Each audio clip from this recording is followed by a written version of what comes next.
Kapitulo 8, talatang 1 hanggang 4.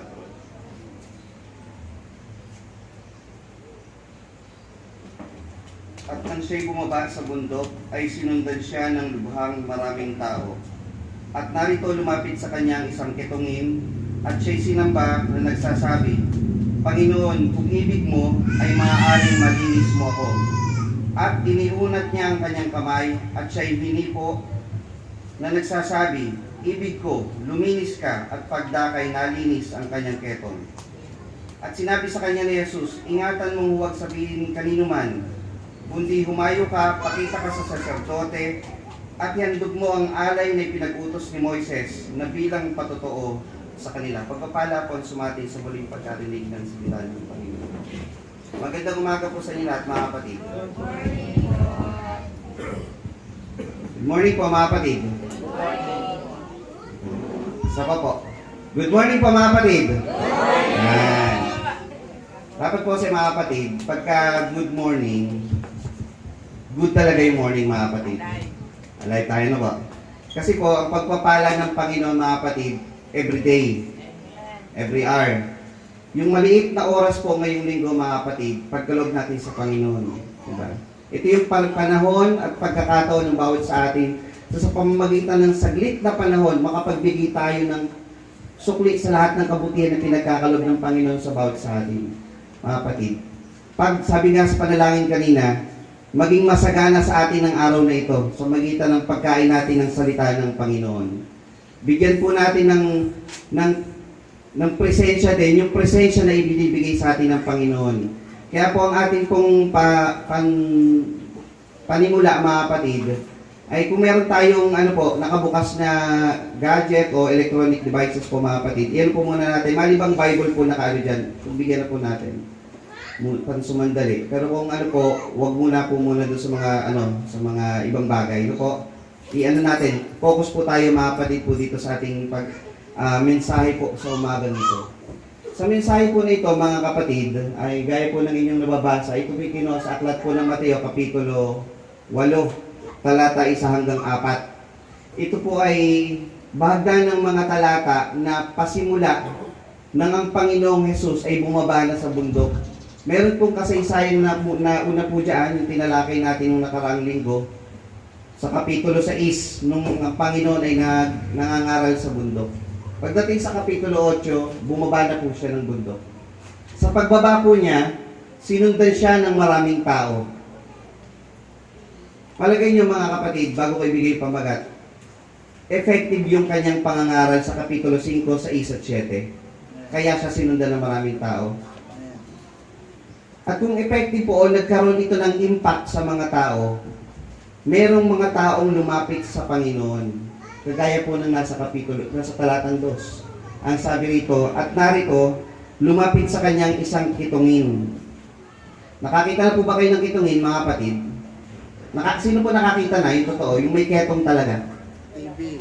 Oh, sa TV lang. Kitungin. May bulutong maaari. Lumalayo kayo sa may bulutong. Bakit po? Pahawa. Tandaan niyo po yun, ha? Lumapit sa kanya ang kitungin at siya'y sinamba na nagsasabi, Panginoon, kung ibig mo ay maaring malinis mo ako. At iniunat niya ang kanyang kamay at siya'y hinipo at na nagsasabi, Ibig ko, luminis ka at pagdakay nalinis ang kanyang ketong. Ang pamagat po ng mensahe po natin sa umagang ito, mga kapatid, ang paghawak ni Jesus. Ang ating pong kuhanin dito, mga kapatid, yung hinipo ng Panginoon yung lalaking may ketong. Napakasimple lang po ba, mga kapatid, ng pangyayari kung ating pong i-imagine. May lumapit sa Panginoon, hinawakan niya, bumalik. Imposible po bang mapagaling ng Panginoon ang may ketong? Hindi. Pero anong mga bagay ang makukuha natin doon sa kasaysayan sa nangyari po na ito? Bakit inilagay ito sa Ebanghelyo ni Mateo, gayon din sa Ebanghelyo ni Marcos? Sabihin, napakahalaga po nito. Sa dinami-dami ng ministeryong ginawa ng Panginoon, sabi nga, kung isasuma sa lahat, isusulat lahat ng ginawa ng Panginoon, hindi magkakasya sa buong sanglibutan. Sa dami ng ginawa ng Panginoon. Pero sa dinami-daming ginawang tanda, himala, at kapangyarihan na ginawa ng Panginoon, isinama ito sa pagsusulat. Mahalaga daw ito, ibig sabihin. Di ba? Sa dinami-dami ng ginawa ng Panginoon. Napakahalaga rin ito. Bakit kaya mahalaga yung pinapakitang paghawak ng Panginoon dun sa may ketong? Diba? Napakasimple lang naman, may ketong, hinawakan, bumalay. Tapos, pero ano kaya kahalagahan ito? Bakit ito isinulat para ito mabasa ng bawat isa sa atin? At ano ang ma-i-apply natin ito sa ating pang-araw-araw na buhay? Lalo na tayo mga Kristiyano. Sabi po dito, ang paghawak ni Jesus. Ang ating tema, ang kapangyarihan ng paghawak ni Jesus. The power of the touch of Jesus Christ. Handa na po ba kayo mga kapatid? Amen. Next po. Balikan po natin ang ating pagsambatayan. Ang sabi po dito, nang siya'y bumaba mula sa bundok. Ibig sabihin, gaya po ng ating napag-aralan sa Kapitulo 5, kung kayo may Biblia, siya'y umakyat sa bundok. So pagdating sa Kapitulo 8, bumaba na siya. Merong nangyaring mga kasaysayan bago po yun.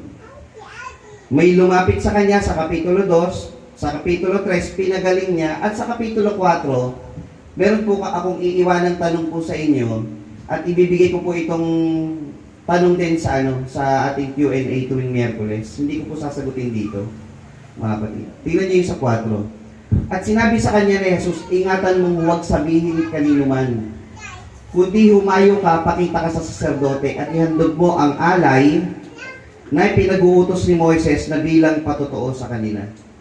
Sabi ng Panginoon, huwag mong ipagsabi. Bakit hindi dapat ipagsabi yung ginawang himala ng Panginoon sa kanya o ginawang tanda? Bakit hindi dapat ipagsabi? Pero yung tanong ko mamaya, hindi pa yun. Kasi masasagot yan eh. Ang tanong ko mamaya, ibibigay ko po sa inyo, yung tungkol sa talatang 4. Sabi kasi, huwag ipagsabi. Sinabi ng Panginoon yung pinagaling, huwag mong ipagsabi. Tandaan niyo yan ha, sinabihan siya. Ano dapat mong gawin? Pag sinabihan ka ng Panginoon na utos, huwag mong ipagsabi. Huwag niyo ipagsasabi. Tama po ba? Mamaya po, balikan niyo yung sagutan niyan sa huli. Next po natin. Ang ating pong balangkas ng ating pong mensahe po ngayon mga kapatid. Ay, yung una, kasaysayan po ng mga kapitulo, pinagaling ni Jesus ang kitungin, pananampalataya sa Panginoong Jesus, ilan sa mga nahawakan ni Jesus. Hindi lang naman po yung kitungin yung ating pakikita rito. At yung huli, paano mo nadama ang paghawak ni Jesus? Paano mo nadama? Kayo po ba mga kapatid, nahawakan na ng Panginoon? Paanong paraan? Buhay na po ba tayo noon? Bumuha po ba ang Panginoon dito mga kapatid para tayo hawakan gaya ng kitungin? O tatanungin ko po ulit kayo, nahawakan na po ba kayo ng Panginoon? Matibay ang yung sagot mga kapatid. Nawa po sa patuloy ng mensahe ito mga kapatid, ganyan pa rin katibay yung ating paniniwala. Ganyan tibay ang ating pananampalataya na tayo hinawakan na ng Panginoon. At kung paano tayo hinawakan ng Panginoon, mapapatunayan natin sa mga tao na tayo talagang hinawakan niya.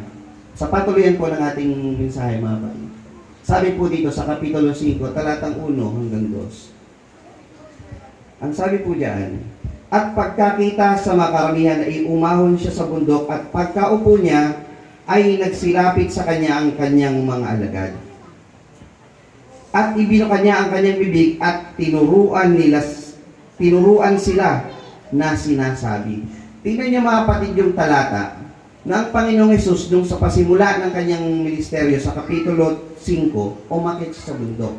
Pagdating sa talatang 2, tandaan niyo po mga kapatid, ibinuka niya ang kanyang bibig. Yung Kapitulo 5 sa 1 at 7, yun po yung mga turo ng Panginoon, pagtuturo niya sa mga alagad. At habang siya nagtuturo sa mga alagad, ay may mga dumating na mga tao upang makinig din sa kanya. Primary sa mga alagad at sinundan siya ng maraming tao sa kanyang pangangaral sa mga alagad. Next po. Ang sabi naman sa katapusan talata ng Kapitulo 7, verse 28 and 29, at nangyari na nang matapos na ni Jesus ang mga salitang ito, ay nangatilihan ang mga karamihan sa kanyang aral. Alam niyo ba ibig sabihin ng nangatilihan? They were impressed, they were amazed, they were surprised. Inaano sila, nagkaroon ng impact sa kanila. Sabihin ng nangatilihan na impressed, na sorpresa sila. Sila ay nagkaroon ng kasi ang Panginoon, saan ba galing na background? Anak ng isang anluwagi, pas ganun mangaral. So nagkaroon sila ng sorpresa yung mga yan, nangatilihan. Sa English po niyan,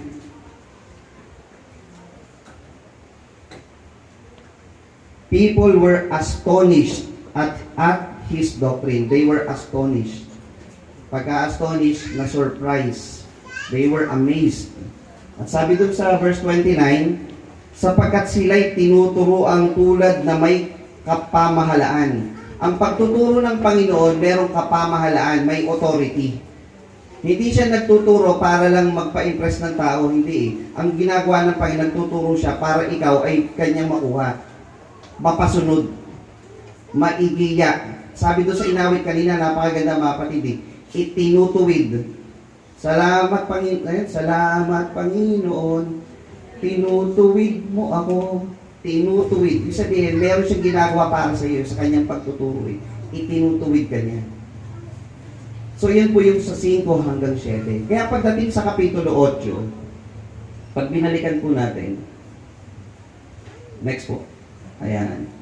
At pagdakay bumaba siya sa bundok. So nakita niyo mga kapatid yung sequence, umakyat, nagturo, at pagtapos magturo, siya ay bumaba na. At sa kanyang pagbaba, may lumapit sa kanyang isang kitungin. Dito po magpapasimula yung kasaysayan. Nilagyan ko lang muna kayo ng background doon sa bago ang nagsimula na siya ay nilapitan. Yung 5 sa 7, yung kanyang pagtuturo, Kapitulo 8 hanggang Kapitulo 9, ito naman po yung 10 miracles o 10 signs na tinatawag o 10 mga himala na ginawa, 10 tanda na ginawa ng Panginoon. Una, yung kanyang pagtuturo, sa Kapitulo 8, Kapitulo 9, yung kanya namang gawa. Pinakita na, sinabi ni Jesus sa unang bahagi, kung paano siya naging isang Mesiya.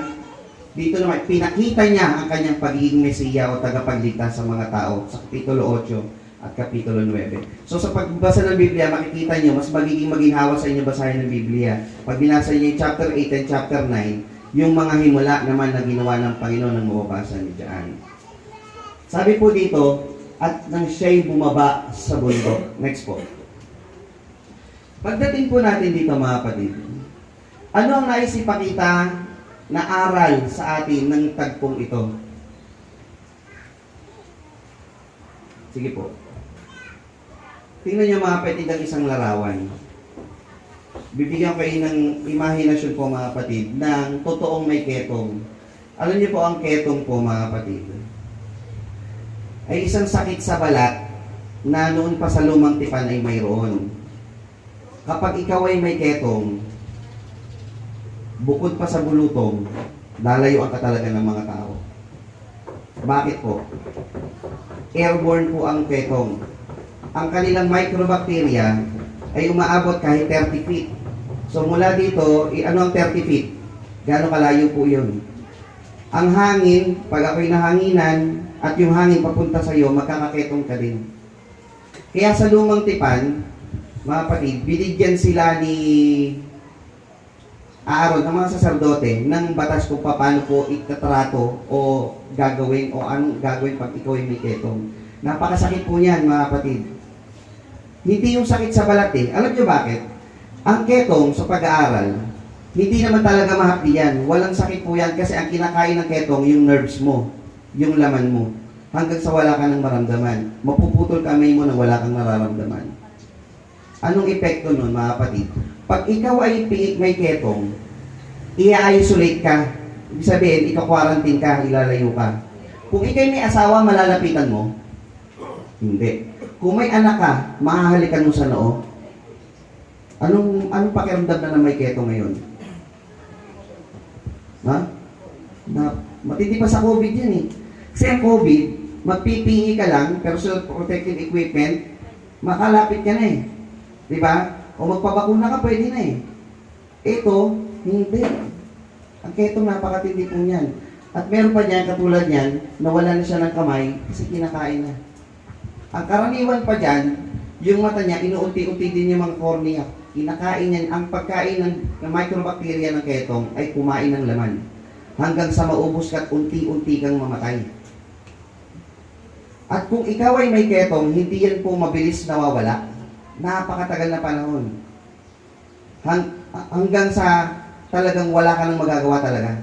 Bihira pong gumagaling dyan. At kung ikaw ay may ketong, mga kapatid, sabik na sabik ka bang makahawak ng tao, mayakap mo yung mahal mo sa buhay. Palagay nyo, gano'ng excitement mo. Tapos ang Panginoon hindi nagdiri sa iyo. Hinawakan ng iyong kamay. Anong pakiramdam nung ketongin nung hinawakan siya ng Panginoon? Tingin niyo. Napakasimple ba? Hindi. Hindi po simpleng bagay yun. Kasi hindi nandiri sa kanya ang Panginoon. Di ba? Hindi nandiri sa kanya. Yung excitement na may mahawakan akong ibang laman, ibang warmth ng tao, napaka-importante po nun sa isang may ketong.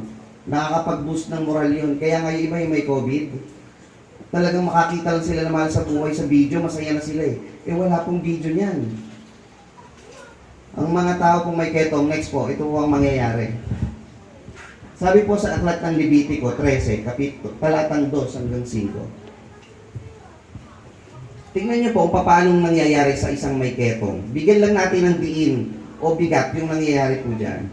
Pagka ang sinumang tao ay nagkaroon ng balat sa kanyang laman, ng pamamaga o langib o pantal na makintab at naging salot na ketong sa balat ng kanyang laman, ay dadalhin nga siya kay Aaron na saserdote o sa isa sa kanyang mga anak na saserdote. So pag mayroong may ketong, dadalhin sa saserdote.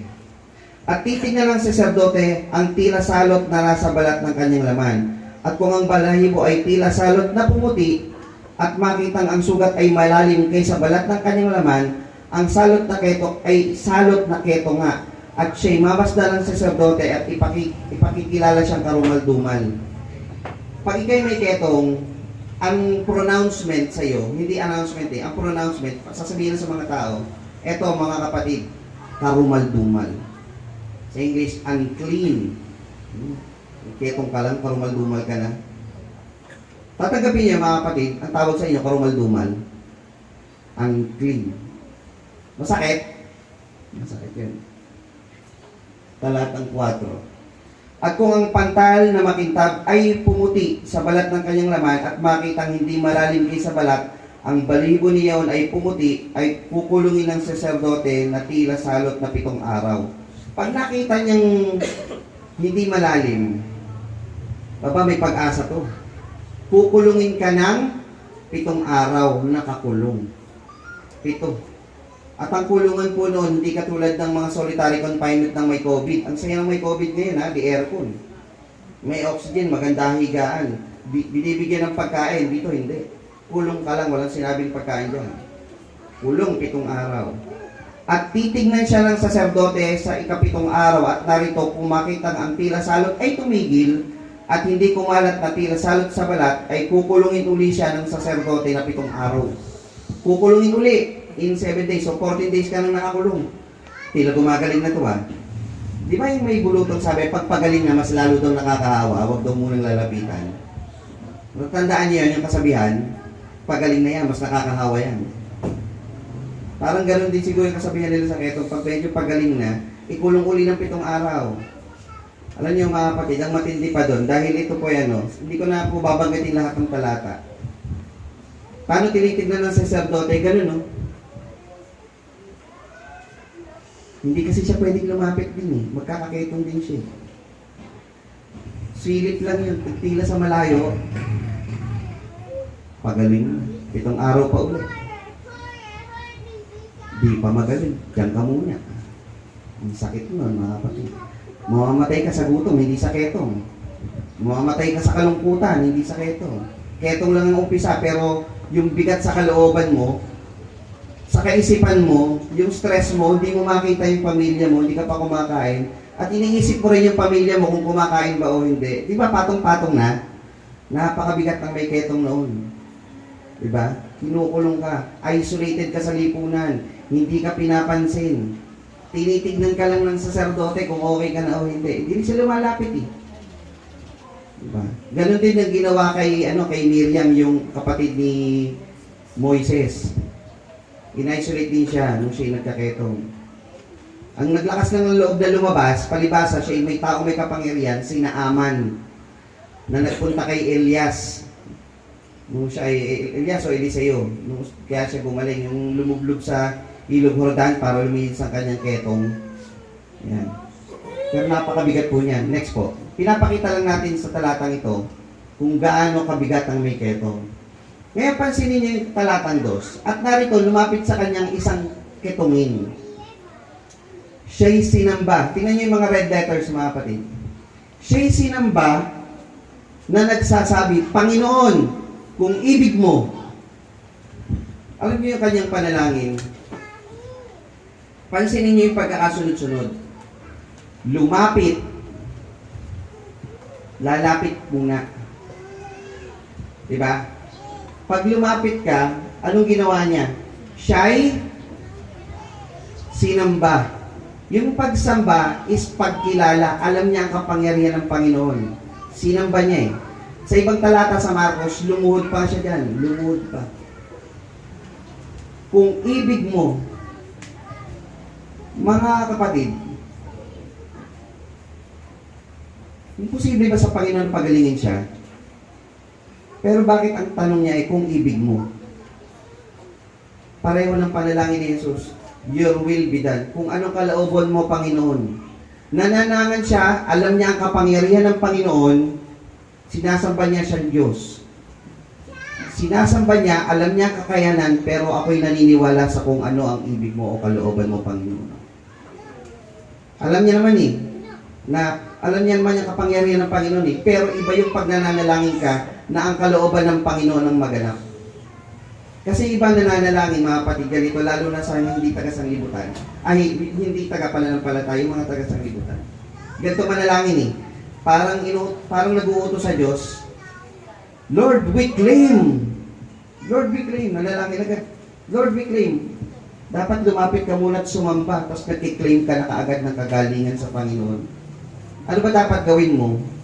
Lumapit ka muna, sumamba ka muna, at alamin mo yung kalooban ng Panginoon para gumaling ka. Pero yung ibang matagano we claim agad Diba? Claim it. Hold it. Ganun agad sila. Hindi po ganun mapalit. Kailangan nananangan ka kung anong kalooban ng Panginoon. Kagaya ng kay Pablo. Si Pablo 3 beses nanalangin. Mahina ba pananampalataya ni Pablo? Malakas. Pero siya ba'y pinagaling ng Panginoon sa kanyang sakit? Pinagaling siya? Hindi po. Yung kanyang pinagsalaman, hindi pinagaling. 3 beses niyang pinanalangin sa Panginoon, hindi siya pinagaling. Ang sabi lang sa kanya ng Panginoon, sapat na ang biyaya ko sa iyo. My grace is sufficient to you. Kung hindi ka man, sabi nga sa ating mga pinag-aralan noon, hindi man patigilin ng Diyos ang bagyo, bibigyan ka ng pananampalataya at katatagan ng pananampalataya para daanan o lampasan mo yung bagyo. Hindi gagawin ng Diyos yung bagyo ay patigilin, kundi bigyan ng kalakasan para lampasan yung unos sa buhay. So pag nananalangin ka, mga kapatid, ang dapat prayer mo, Lord, kung ano ang nais mo, yun ang mangyari. Maaring malinis mo ako. Next po. Sabi dito, yung isang kitungin, sumamba kay Jesus.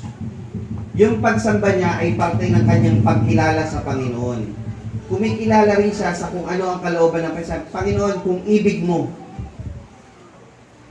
Sumasampalataya rin siya sa kapangyarihan ni Jesus. Kayo, mga kapatid, meron ba kayong kahilingan sa Panginoon?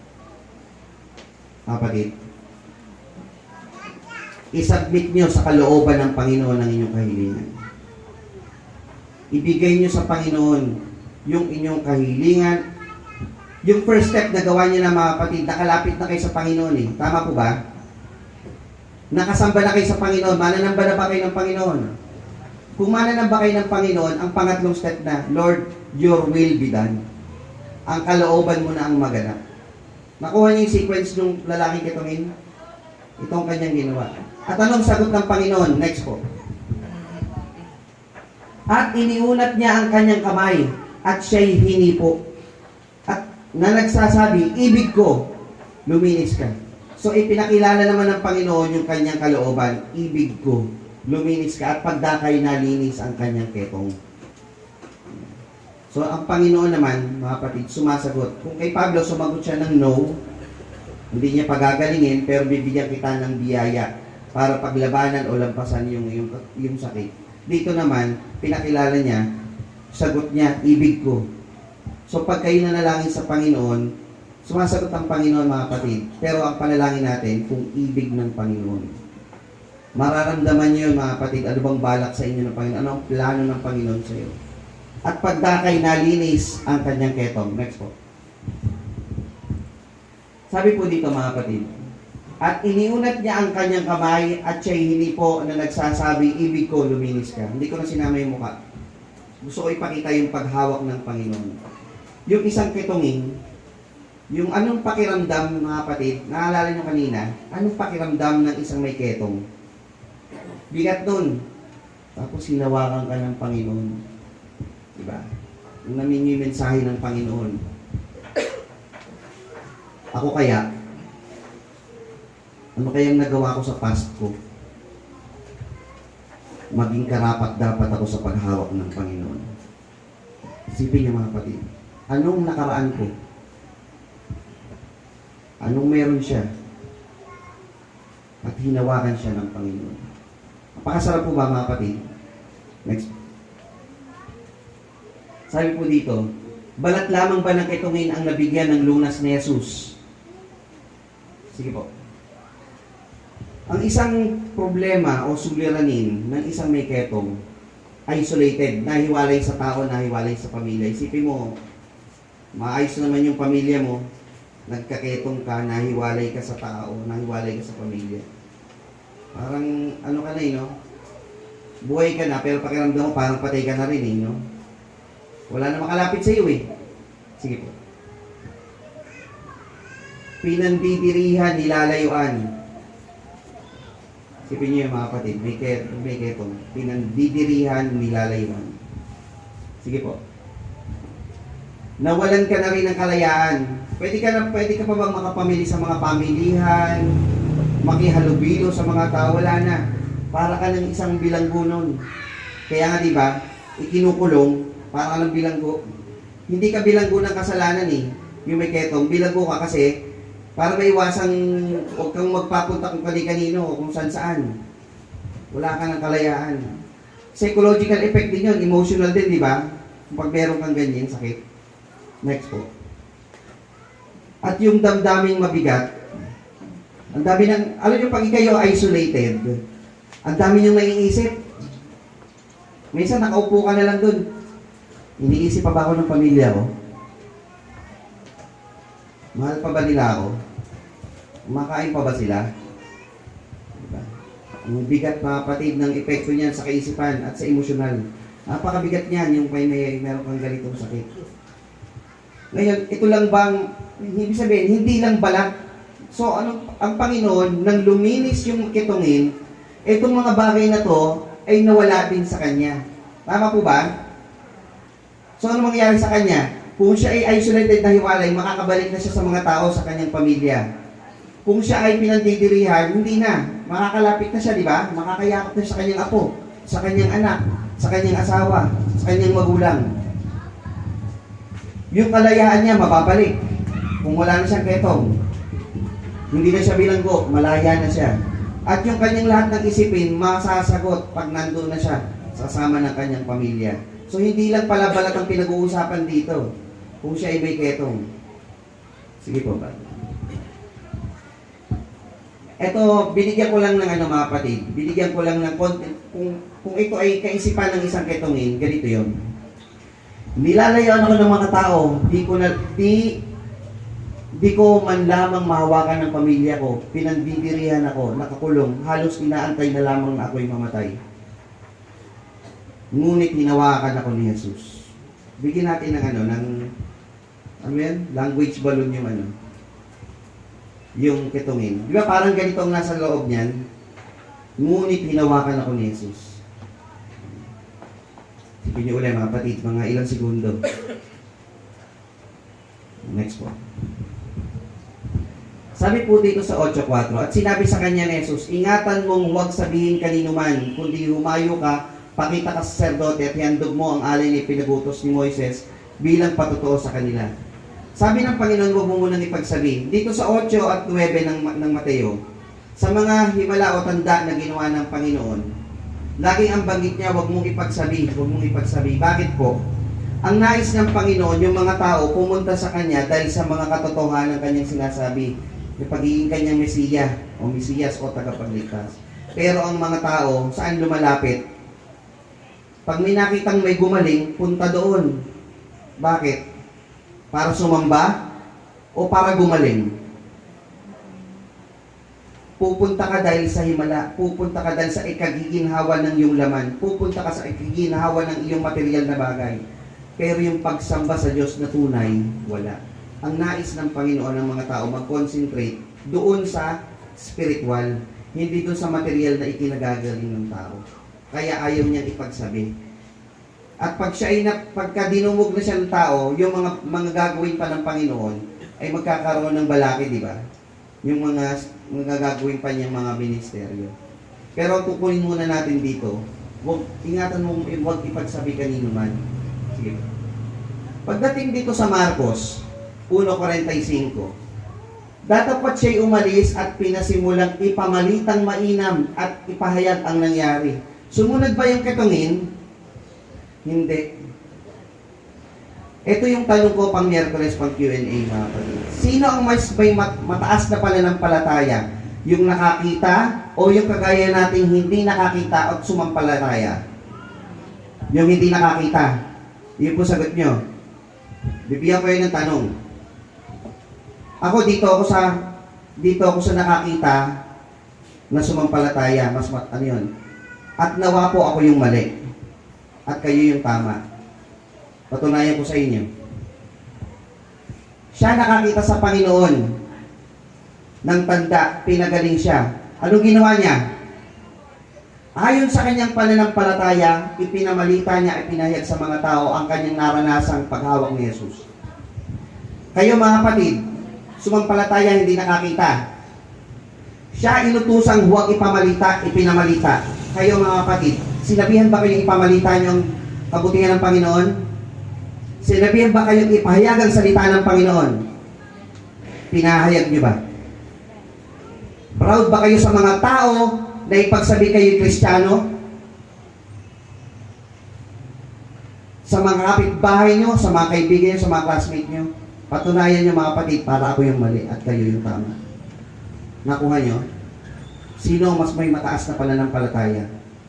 Kung sinasabi nyo tayo na hindi nakakita at sumampalataya, patunayan natin na mas mataas ang pananampalataya na mayroon tayo kaysa dito. Dahil siya nakakita at sumampalataya, sinabihang huwag ipahayag, pero ayon sa pananampalataya niya, ipinahayag niya ang kanyang nakitang kapangyarihan ng Panginoon at pagpapagaling. Kung gano'n kadaila ang paghawak ng Panginoon. Ngayon kayo, sinasabi niyo kanina, hinawakan na kayo ng Panginoon, ipahayag ninyo. Ngayon, sino ang magiging tama doon? Sino ang mas mataas ang pananampalataya? Hindi na po na para sagutin ko yan. Kayo na ang sasagot niyan kung sino ang mas mataas na pananampalataya. O sabihin natin sino ang mas may tunay na pananampalataya. Para mapatunayan mo ang pananampalataya mo, ipakita nyo mga kapatid. Kaya natin to mga kapatid. Ang ginawa nitong ketungin, ibahin natin yung tanong.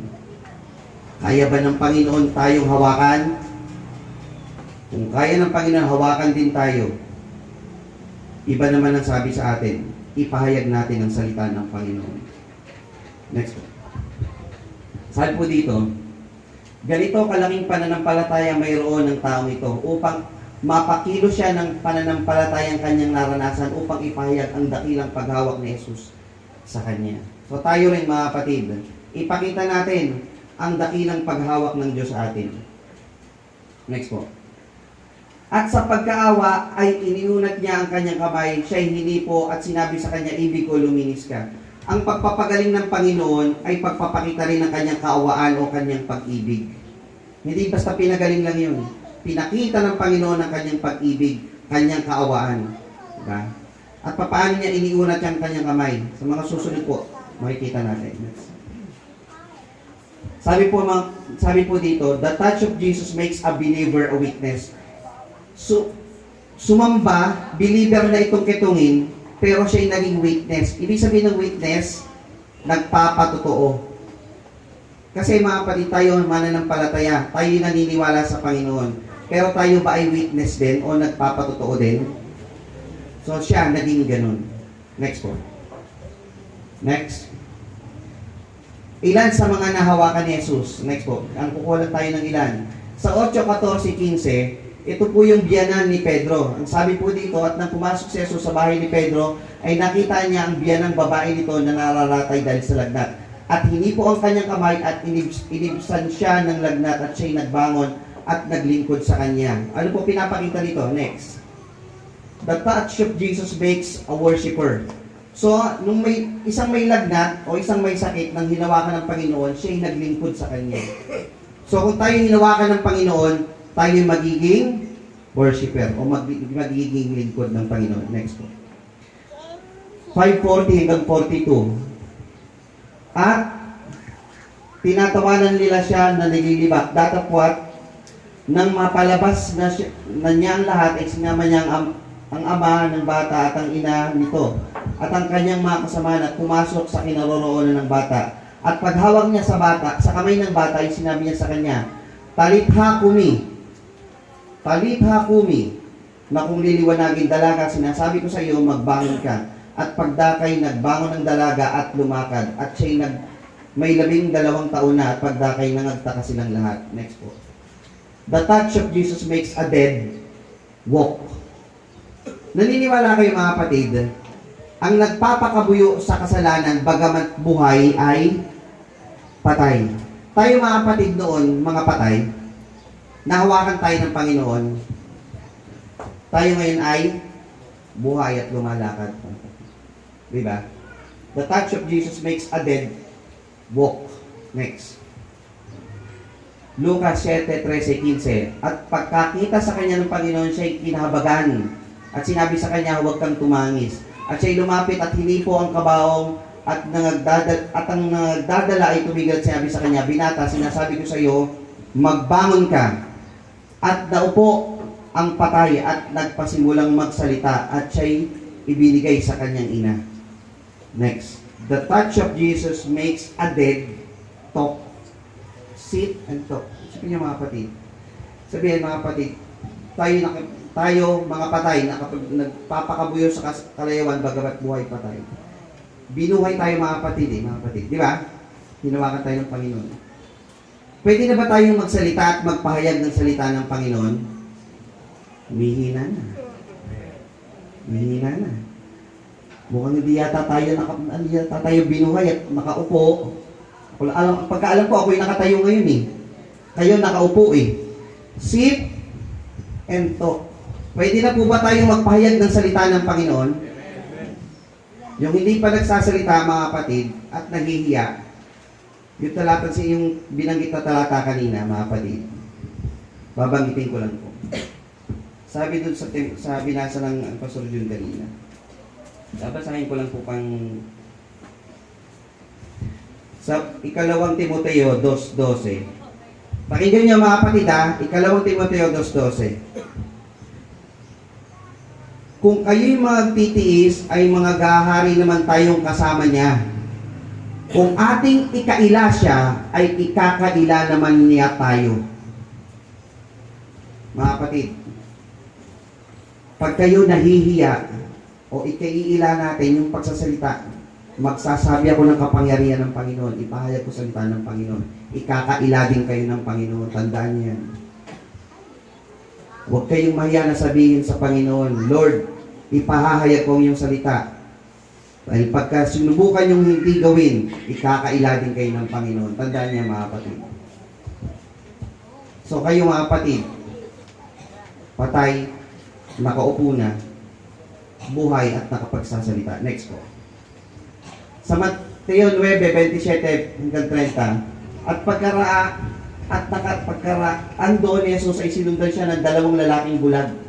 So nabasa na po natin ito. At yung bulag, hinawakan ng Panginoon, sila'y nakakita muli. Next po. The touch of Jesus makes a blind see.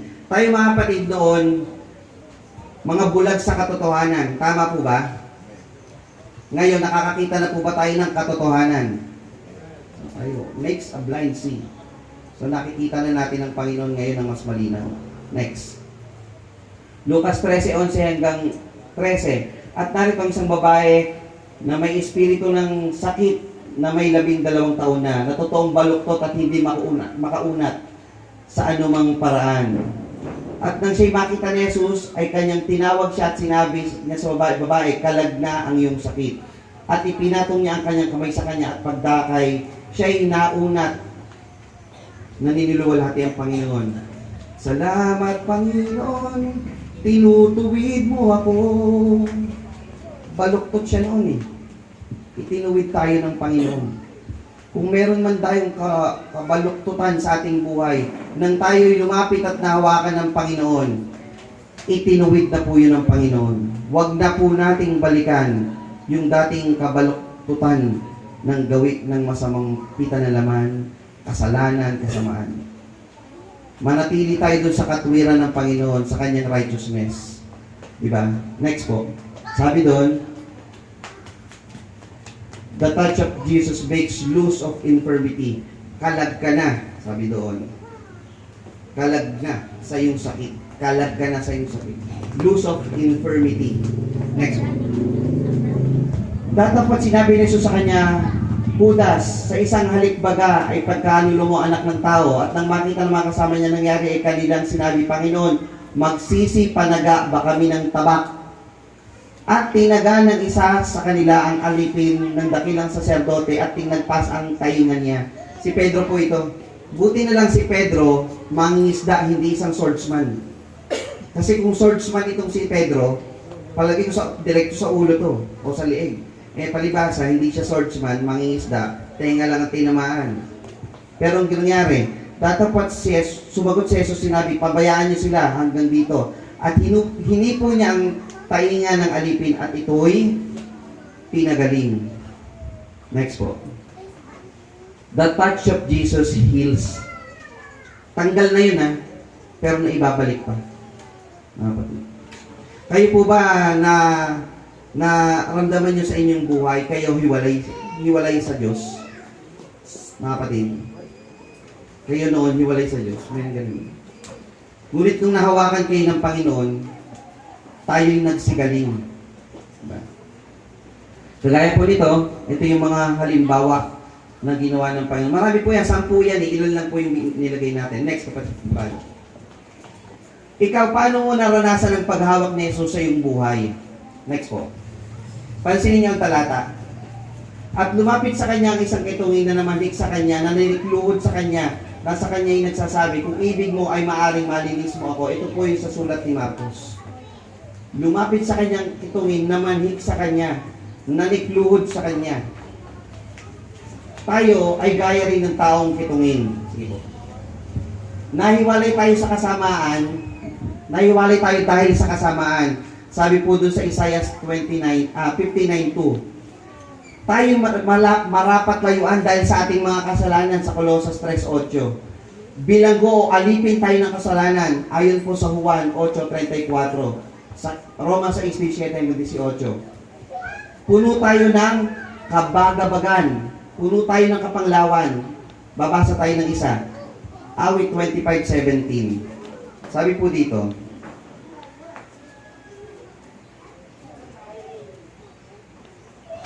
sa awit 25:17, ang kabagabagan ng aking puso ay lumaki, o hanguin mo ako sa aking kapanglawan. Naranasan niyo mga kapatid, tayo ganun din, meron din tayong bigat ng nadarama. Meron din tayong kabagabagan, yung ating malabis na kapanglawan. Pero, next po, tayo ay hinawakan sa pagkaawa ng Panginoon. Iniunat niya ang kanyang kamay. Paano iniunat ng Panginoon ang kanyang kamay? Yan ang tanong. Upang tayo ay mahawakan. Iniunat ng Panginoon ang kanyang kamay at siya ay hinipo. At sinabi sa kanya, ibig ko. Ano ba ang ibig ng Diyos? Ano ba ang kanyang kalooban sa atin? Next po. Nasabi dito, sa Tito 2.14, na siyang nagbigay ng kanyang sarili dahil sa atin upang tayo'y matubos niya. Tayo ba yung mga dating bilanggo? Alipin ang kasalanan upang tayo matubos niya sa lahat ng kasamaan at malinis niya ng sa kanyang sarili ang bayang masikap sa mabubuting gawa upang maging kanyang sariling pag-aari. Tayo mga kapatid, kagaya ng kitungin, makasalanan, alipin ang kasalanan. Ang Diyos nakalayo sa atin, hindi dahil sa kasamaan natin. Pero tayo'y tinubos. Ibinigay niya ang kanyang sarili. Na hindi dahil sa mga gawa ng katuwiran na ginawa nating sarili. Ibig sabihin, kahit anong gawin natin, hindi naman tayo makapagbibigay ng lunas dun eh. Kundi ayon sa kanyang kaawaan ay kanyang iniligtas tayo. Ayon sa kalooban ng Panginoon, iniligtas tayo. Diyos ang may gusto, mga kapatid, ayon sa kanyang kaawaan. Sa magitan ng paghuhugas ng muling kapanganakan at pagbabago sa Espiritu Santo. Yung patay ay nabuhay na maguli. Tayo patay sa kasalanan, tayo na ipanganak na muli sa magitan po ng bautismo, ng pagkilala natin sa Panginoon. Kailan po ito nangyari? Next po. Pansinin niyo ang talata. At sa pagkaawa, iniunat niya ang kanyang kamay. At siya hinipo at sinabi sa kanya, mga kapatid, basa, ibig ko, luminis ka. Next po. Sabi po sa Juan 3:16, sapagkat gayon na lamang ang pag-ibig ng Diyos. Iniunat niya ang kanyang kamay.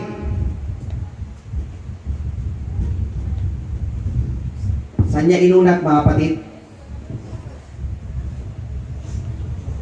Sa krus. Sa kanyang pagkakatawang tao. Iniunat niya ang kanyang kamay upang lahat tayo ay mahawakan niya. Makarating sa buhay na walang hanggan na kanyang gusto, na ibig niya buhat pa ng itatagang sanglibutan. Pakaisipin natin, mga kapatid, ang gagawin natin sumampalataya. Ipahayag natin ang pagkakilala sa Panginoon na tayo'y kanyang hinawakan. Kung tayo'y sumasampalataya na hinawakan tayo ng Panginoon, ipahayag natin na tayo'y hinawakan ng Panginoon. Kung tayo'y sumasampalataya na inibig tayo, kinaawaan tayo ng Panginoon, ipahayag natin na inibig tayo, kinaawaan tayo ng Panginoon. Kung tayo'y sumasampalataya ng Panginoon ay umiibig sa lahat ng mga tao, tayo mga kapatid ay patuloy na lumapit sa Panginoon. Lumapit tayo sa kanyang hawak. Higpitan natin, humawak din tayo sa Panginoon. At sa pagtatapos po nito, mga kapatid, basahin natin muli. Napatunayan mo na ba ang paghawak ni Jesus sa iyong buhay? Mga kapatid, napatunayan niyo na ba? Next po. Ito po yung ating pagsambatayan. Sa pagwawakas po ng ating mensahe. Mga kapatid, inaanyayahan po bawat sa atin sa inyong pinaupuan, awitin po natin ng isang awit sa pagtatapos po ng ating mensahe ngayon. Bagaman wala po yung lyrics dito, alam kong kabisado niyo po ang lahat ng lyrics na ito, mga kapatid. Awitin natin, namnamin natin ang isang awit na lagi nating inaawit upang magbigay sa atin ng lalong tibay ng pananampalataya.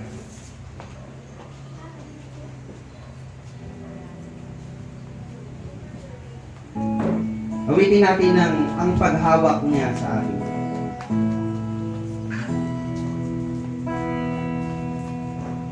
Nang hanapin ko'y walang pag-asa, pagkat mo'y malilim pa. Sa kadiliman papatuloy siya, ako'y naganinagay niya. O ang hawak niya sa akin, o ang hawak niya sa akin.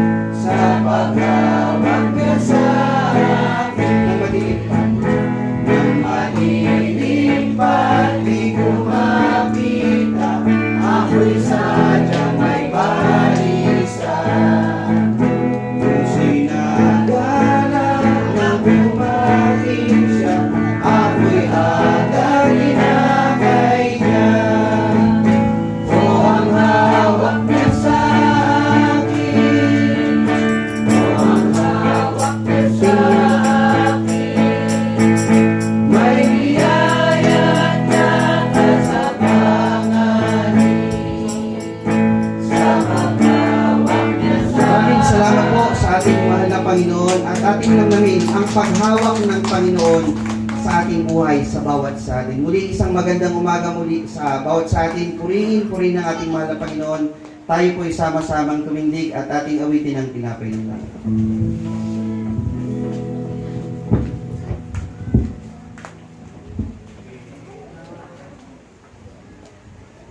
Awit po tayo mga kapatid.